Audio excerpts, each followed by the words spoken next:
So let us talk about the evils of social media. Even the Surgeon General of the United States is now warning that social media can harm children and adolescents. That, of course, is exactly true. Now, I'm not sure exactly why they think that it's harming children and adolescents, considering that the chief messages being purveyed on social media are left-wing messages about sexual fluidity, about promiscuity, about doing that which is taboo, about the centrality of progressive identity. That's kind of the stuff that gets pushed on social media that's really damaging to kids. It ain't kids studying the Bible on social media that's damaging to kids. In other words, what social media really does is it weaponizes the worst in human beings and then makes it go viral.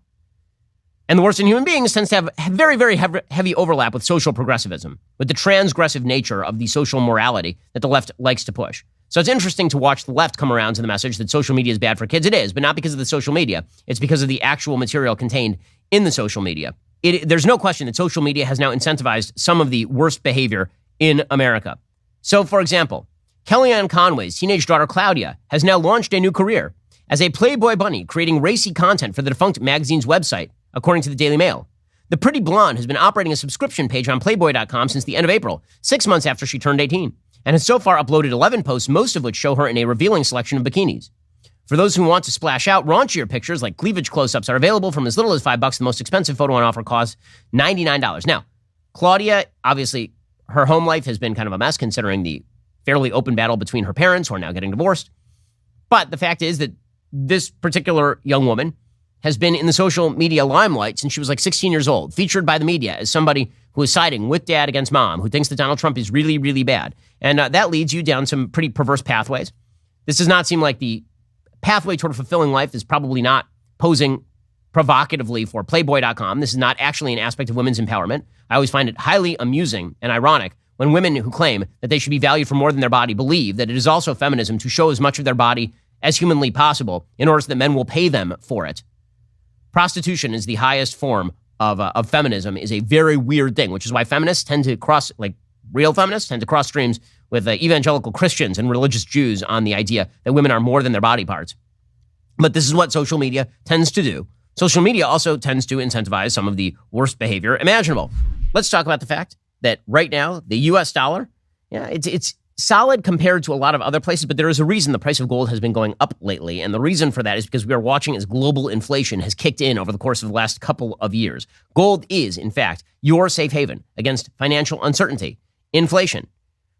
When you have central banks that are basically ramping up and ramping down the value of the dollar at any point, you need to have some form of diversification. Gold historically has been that form. You can own gold in a tax shelter retirement account with the help of Birch Gold. That's correct. Birch Gold will help you convert an existing IRA or 401k, maybe from a previous employer, into an IRA in gold. The best part, you don't pay a penny out of pocket.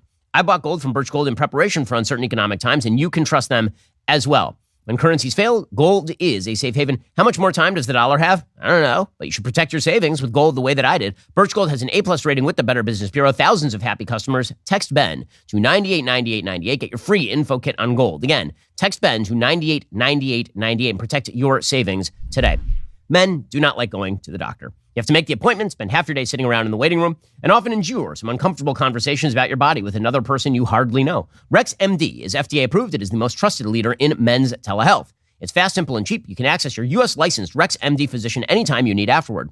Rex MD makes it easy and affordable to get generic and branded Viagra or Cialis online. No waiting rooms, no embarrassing trips to the doctor, no insurance, no copays. Did you know Viagra can cost $90 a pill? Rex MD has generic Viagra for as low as $2 a pill. Just fill out their online medical questionnaire. A doctor will review your situation and, if appropriate, prescribe you medication. Your medication will ship right to your door with free 2-day shipping. It is fast, simple, and cheap. Plus, you can access your U.S. licensed Rex MD physician anytime you need afterward. Rex MD has already helped over 300,000 guys gain confidence quickly and conveniently, and they are here to help you as well. Take advantage of their best deal yet at rexmd.com/Ben. Save up to 90% off by paying only $2 per dosage. That's rexmd.com/Ben for up to 90% off. Go to rexmd.com for more details and safety information. So there is a live streamer who has gone viral in Great Britain for doing some of the worst things humanly possible. And this person was basically just sort of walking around and performing crimes until people noticed. And then claimed that he was being targeted because everybody was racist to him. This person's name is apparently Mizzy, is what he called himself. He is a teenager named Bakari Bronze Ogaro 18, known on TikTok as Mizzy. And he has now been charged with failing to comply with the community protection notice. But that's after months of performing criminal activity randomly on the internet. So, for example, here he was walking into a library and just ripping up books. Excuse me, what can I get a book here? Oh, sure. Let me just. Hi. You're right. Yeah, fine, thank you. Walking into a library and just ripping the pages out of books like a complete piece of trash. Okay, just 1 minute. And the library employees don't know what to do. They call security, but apparently security did nothing because 5 minutes later, this dude is back on the street. There he is walking into the back of the library. He calls himself a prankster, of course. No, it's not. Now, what does security do? Apparently nothing, because he's back on the street about 5 seconds later, and he's walking into random people's houses. So here's a video of him literally just walking into a random person's house for the social media clicks and giggles of it.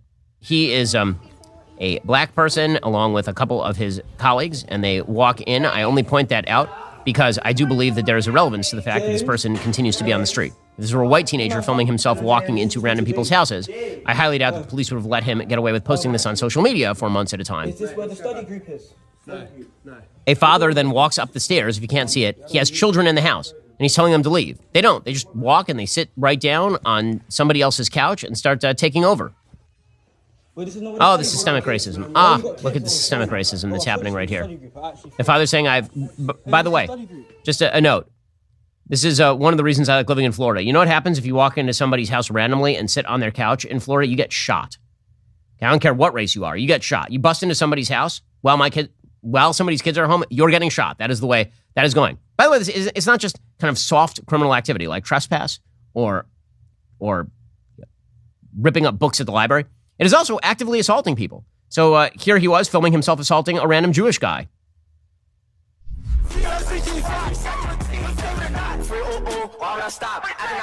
He's walking up behind a Hasidic Jewish kid and jumping on him. And the kid runs away. And then he... every time. Like, everywhere. You can't escape. Believe me, man was just looking at me, bro. He's just looking. I didn't even do nothing. He was just looking at you wrong? I don't know. Were they assaulting you, those Orthodox Hasidic Jews? Were they?